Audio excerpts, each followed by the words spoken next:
Hey students, Professor Nugent here. In the last video, we discussed the definition of omitted variable bias. In this video, we are going to think about why concerning ourselves with omitted variable bias is important for trying to estimate causal effects. The test score, student-to-teacher ratio, and fraction of English learners example shows that if an omitted variable satisfies the two conditions for omitted variable bias, then the OLS estimator in the regression omitting that variable is biased and inconsistent. Recall that, let's go back to that slide, that our OLS estimate of beta 1 hat converges in probability to the population as the population coefficient on the student-to-teacher ratio plus this additional bias term. So this tells us that even in very large samples, our OLS estimate of beta 1 hat is going to be biased. It will be inconsistent. Okay, and this is an important result. So even when n is large, beta 1 hat will not be close to beta 1. We have in this course distinguished between two uses of regression for prediction and to estimate causal effects. Regression can also be used to simply summarize the data without attaching any meaning to the coefficients or for any other purpose, but we're not going to focus on this use. We are focusing on regression to estimate causal effects or regression for prediction. In the class size application, we are clearly interested in a causal effect. What do we expect to happen to test scores if the superintendent reduces the class size? What precisely is a causal effect? This is a complex concept, and in economics we are often thinking about causal effects.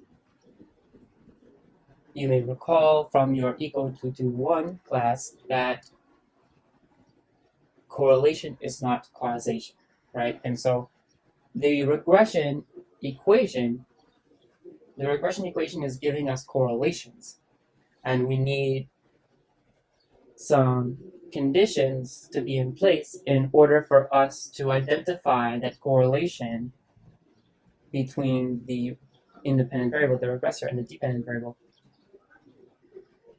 to be a causal effect, not just a correlation. And in this course, we're going to take a practical approach to identifying causality, and we're going to say that a causal effect is defined to be the effect measured in an ideal randomized controlled experiment. We don't always have this, but it's a very nice way to think about what do we mean by a causal effect. So let's think about what we mean by an ideal randomized controlled experiment. Ideal is that the subjects all follow the treatment protocol. There's perfect compliance. There are no errors in reporting. So the effective treatment will be perfect. Okay? The experiment is randomized. So subjects from the population of interest are randomly assigned to treatment or control. There are no confounding factors. This means that all of the potential things that can affect the outcome, we've been thinking about the percentage of English learners. You would have the same distribution of the percentage of English learners in the control group as the treatment group. Now, what do we mean by control? That means having a control group which permits measuring a differential effective treatment. So you have one group which is treated and another group which is not treated. Or one group which has a high student-to-teacher ratio and another group which has a low student-to-teacher ratio. And this all occurs in an experiment. The treatment is assigned as part of an experiment. The subjects of the experiment have no choice, so there's no reverse causality in which subjects choose the treatment that they think works best. Reverse causality is a very important problem to think about when carrying out the analysis of treatments, because if you're working with observational data, often you will see that the subjects of that data, if treatment is not assigned as part of an experiment, then subjects are self-selecting. And if subjects are self-selecting, then there may be confounding factors that relate the subject's self-selection to the outcome.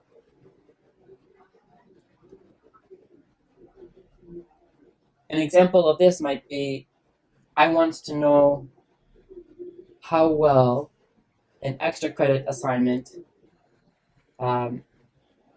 helps students prepare for an exam.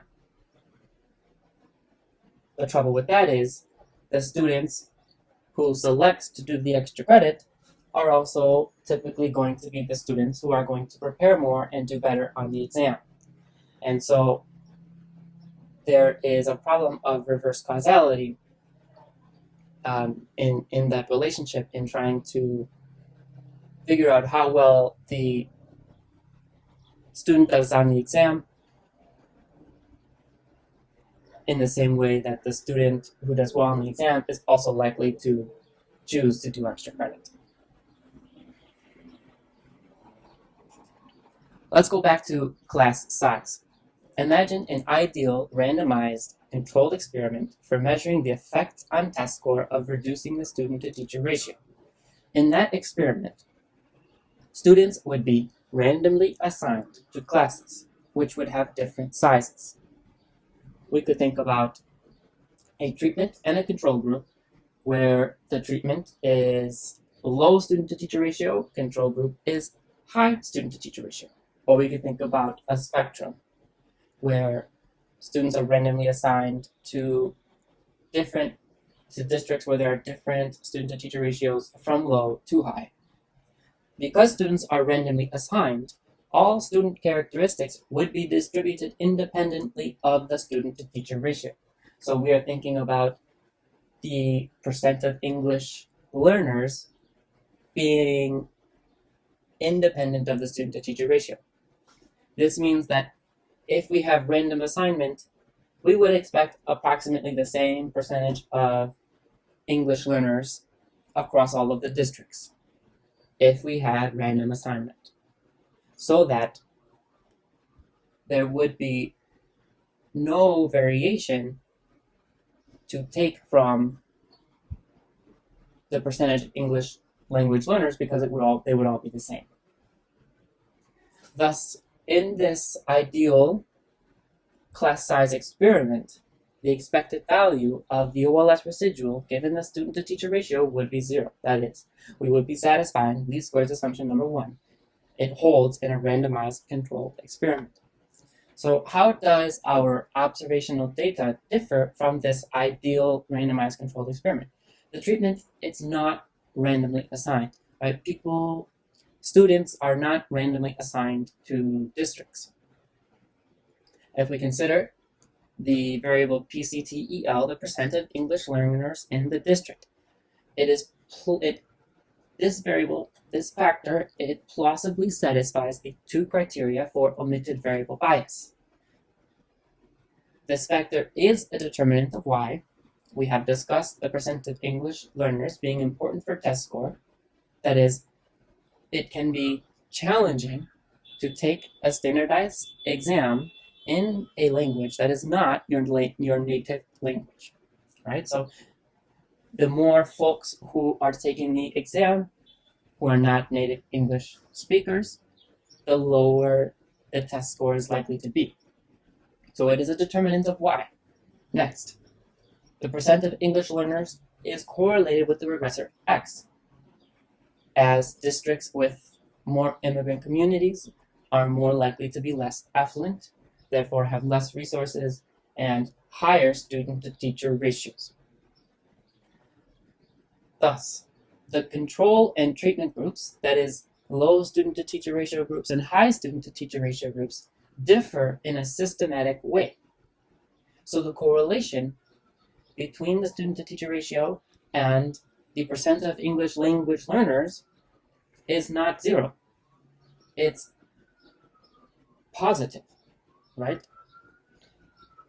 So our observational data in the setup that we have been looking at does not satisfy or does not mirror the structure of a randomized control experiment. Randomization implies that differences between the treatment and control groups are random. They're not systematically related to the treatment, unlike what we have in our class size data. We can eliminate the difference in the percent of English learners between large class, the control, and small class, the treatment groups, by examining the effect of class size among districts with the same percent of English learners. As we did in the last video, when we looked at the table with the test scores broken out by the percent of English learners by group. And in that case, if the only systematic difference between large and small class size groups is in the percent of English learners, then we are back to the randomized controlled experiment within each percent of English language learner group. So this is one way to control for the effect of the percent of English learners when estimating the effect of the student-teacher ratio. You break out the sample by groups of percentage of English learners. Let's go back to the slide and remind ourselves what we're talking about. We're talking about this kind of analysis where you look at the difference in test score, which is in this column, broken out by whether there is the different levels, the different groups of English learners, the different percentages. Okay, so this is one way to get at controlling for the effect of the percent of English learners and estimating the effect of the student-to-teacher ratio on the test score. Because then, once you've controlled for the percent of English learners, then you are identifying the pure effect of the student-to-teacher ratio on test score.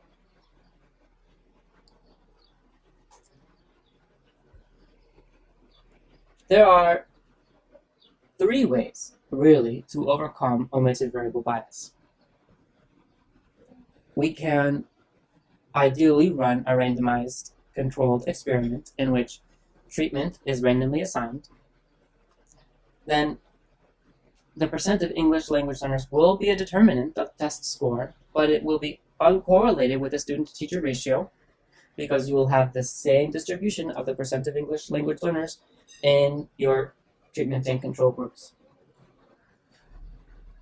The solution to omitted variable bias is rarely feasible because running a randomized controlled experiment is expensive, it's difficult, it's likely to be unfeasible.